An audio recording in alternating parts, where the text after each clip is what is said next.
आपका स्वागत है हमारे चैनल जी व्रत पर्व त्योहार में। आइए जानते हैं जगन्नाथ रथ यात्रा के बारे में। जगन्नाथ रथ यात्रा 2025। क्या आप भी जानते हैं जगन्नाथ यात्रा की ये बातें? जाने क्यों और कैसे हुई शुरुआत। जगन्नाथ रथ यात्रा 2025। जगन्नाथ रथ यात्रा 26 जून 2025 से शुरू हो रही है। जगन्नाथ रथ यात्रा 2025 कब से शुरू होगी? जगन्नाथ रथ यात्रा जानिए इससे जुड़ी खास बातें। हर साल आषाढ़ माह में आने वाली शुक्ल पक्ष की द्वितीय तिथि से जगन्नाथ यात्रा की शुरुआत होती है। इस दिव्य यात्रा का हिस्सा बनने लाखों की संख्या में भक्त और पर्यटक उड़ीसा के पुरी में पहुंचते हैं। ऐसे में आज हम आपको बताने जा रहे हैं कि जगन्नाथ यात्रा कब से शुरू हो रही है और यह यात्रा इतनी खास क्यों मानी जाती है। आषाढ़ शुक्ल द्वितीया पर शुरू होती है जगन्नाथ रथ यात्रा। जगन्नाथ रथ यात्रा में भाग लेने पहुंचते हैं लाखों भक्त। मौसी के घर गुंडिचा मंदिर जाते हैं भगवान जगन्नाथ। आषाढ़ माह के शुक्ल पक्ष की द्वितीय तिथि 26 जून को दोपहर 1:24 पर शुरू हो रही है।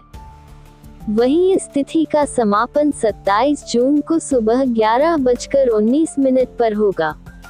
ऐसे में जगन्नाथ रथ यात्रा की शुरुआत शुक्रवार 27 जून से होने जा रही है। हर साल की तरह इस बार भी भगवान जगन्नाथ के दर्शन को लाखों की संख्या में भक्तों की भीड़ उमड़ेगी। रथ यात्रा में लोग भगवान जगन्नाथ, उनके बड़े भाई भगवान बलभद्र और उनकी बहन सुभद्रा के दर्शन करते हैं। जगन्नाथ रथ यात्रा 2025 उड़ीसा में निकलने वाली भगवान जगन्नाथ की रथ यात्रा विश्व स्तर पर हिंदुओं के प्रसिद्ध और प्राचीन त्योहार के रूप में जानी जाती है। ये रथ यात्रा बहुत ही धूमधाम से निकाली जाती है। हर साल आषाढ़ माह में शुक्ल पक्ष की द्वितीय तिथि से इस रथ यात्रा का आयोजन होता है। इस यात्रा में भगवान जगन्नाथ के दर्शन को लाखों की संख्या में भक्तों की भीड़ उमड़ती है और ये भक्त देश विदेश के कोने कोने से आते हैं कि जगन्नाथ रथ यात्रा ऐसी मान्यता है कि भगवान जगन्नाथ की रथ यात्रा के दर्शन मात्र से 1000 यज्ञ करने जितना फल प्राप्त होता है। रथ यात्रा भक्तों द्वारा जनकपुर से चलकर जगन्नाथपुरी में बने मंदिर तक जाती है। जगन्नाथ रथ यात्रा इतिहास और महत्व। जगन्नाथ रथ यात्रा उत्सव की शुरुआत 12वीं से 16वीं शताब्दी के बीच हुई थी। इसकी शुरुआत के बारे में कई कहानियां और मान्यताएं हैं। कुछ लोग कहते हैं कि यह भगवान कृष्ण की अपनी मां की जन्मभूमि की यात्रा को दर्शाता है।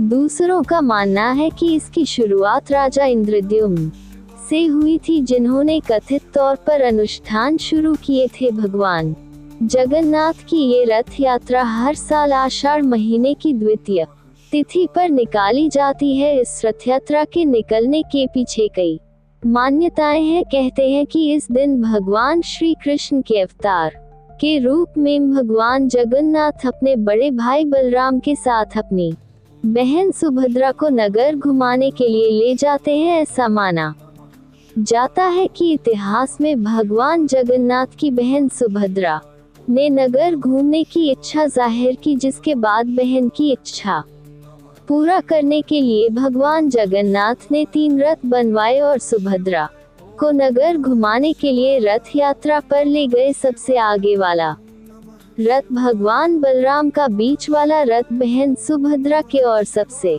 पीछे वाला रथ भगवान जगन्नाथ का होता है। इसी मान्यता के साथ एक और कहानी जुड़ी है। कहते हैं जब भगवान जगन्नाथ सुभद्रा को नगर घुमाने के लिए रथ यात्रा पर निकले तो रास्ते में ही उनकी मौसी के घर गुंडिचा भी गए और वहां 7 दिन ठहरे भी, जिसके बाद से ही हर साल इस रथ यात्रा को निकालने की परंपरा शुरू हुई। एक और मान्यता के अनुसार जब भगवान श्री कृष्ण के मामा कंस ने उन्हें मारने की योजना बनाई, तब कंस ने अपने दरबारी अक्रूर को एक रथ के साथ गोकुल भेजा और श्री कृष्ण और बलराम को मथुरा आने का न्योता भिजवाया।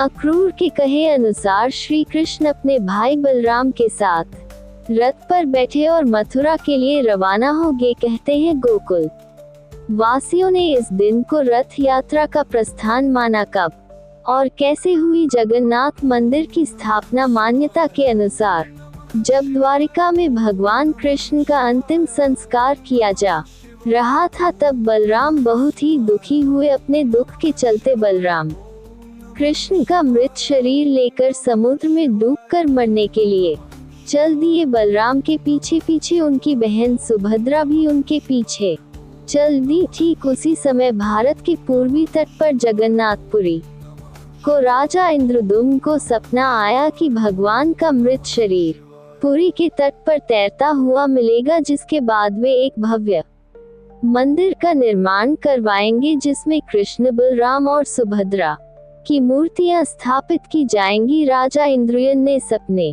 में ये भी देखा कि भगवान की अस्थियां उन्हीं की मूर्तियों के पीछे एक खोखली जगह बनाकर उसी में रखी जाएंगी। राजा का सपना सच हुआ, उन्हें भगवान की अस्थियां मिली, लेकिन सवाल था कि मूर्तियां बनाएगा कौन? ऐसा कहते हैं कि भगवान की मूर्तियां बनाने के लिए खुद भगवान विश्वकर्मा बूढ़े बधाई के रूप में आए। विश्वकर्मा ने राजा को चेतावनी दी कि अगर उन्हें उनके काम के बीच में रोका टोका गया तो वे अधूरा काम छोड़कर ही चले जाएंगे। कुछ महीने निकल गए, राजा के सब्र का बांध टूट गया और उन्होंने मंदिर का दरवाजा खुलवा दिया। चेतावनी के अनुसार विश्वकर्मा काम अधूरा ही छोड़कर चले गए, जिसके बाद राजा ने अधूरी बनी मूर्तियों को ही मंदिर में स्थापित कर दिया और भगवान कृष्ण की अस्थियां उनकी मूर्ति के पीछे बनी खोखली जगह पर रख दी और इस तरह मंदिर में मूर्तियों की स्थापना हुई। हर 12 साल के बाद जगन्नाथ मंदिर में भगवान की पुरानी मूर्तियों की जगह नई मूर्तियां स्थापित की जाती हैं।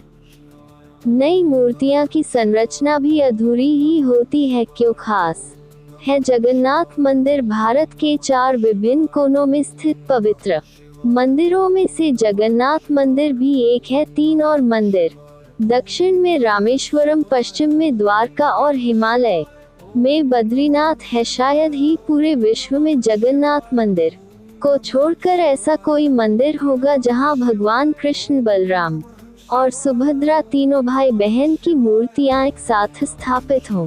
भगवान जगन्नाथ के साथ क्यों विराजते हैं भाई बलराम और बहन सुभद्रा? एक मान्यता के अनुसार एक बार श्री कृष्ण की रानियों ने यशोदा की बहन और बलराम और सुभद्रा की मां रोहिणी से श्री कृष्ण की रास लीलाओं के बारे में पूछा। रोहिणी को सुभद्रा के सामने श्री कृष्ण की लीलाओं के बारे में बताना उचित नहीं समझा और उन्हें बाहर भेज दिया। सुभद्रा बाहर तो चली गई, लेकिन उसी समय वहां श्री कृष्ण और बलराम भी आ गए। तीनों भाई बहन छुपकर रोहिणी को सुन रहे थे। उसी समय वहां ऋषि नारद और तीनों भाई बहन को एक साथ देखकर उन्होंने प्रार्थना की कि तीनों भाई बहन हमेशा ऐसे ही साथ रहें। ऋषि नारद की प्रार्थना स्वीकार हुई और तभी से पुरी स्थित भगवान जगन्नाथ के मंदिर में तीनों एक साथ विराजमान है। रथ यात्रा का समापन नीलाद्रि विजया नाम के रिवाज से होता है, जिसमें भगवान के रथों को खंडित कर दिया जाता है। रथों का खंडन इस बात का प्रतीक होता है कि रथ यात्रा के पूरे होने के बाद भगवान जगन्नाथ इस वादे के साथ जगन्नाथ मंदिर में वापस लौट आए हैं कि अगले साल वे फिर से भक्तों को दर्शन देने आएंगे। हमारे चैनल को लाइक करें, सब्सक्राइब करें और कमेंट करना न भूलें। ओम नमः भगवते वासुदेवाय नमः।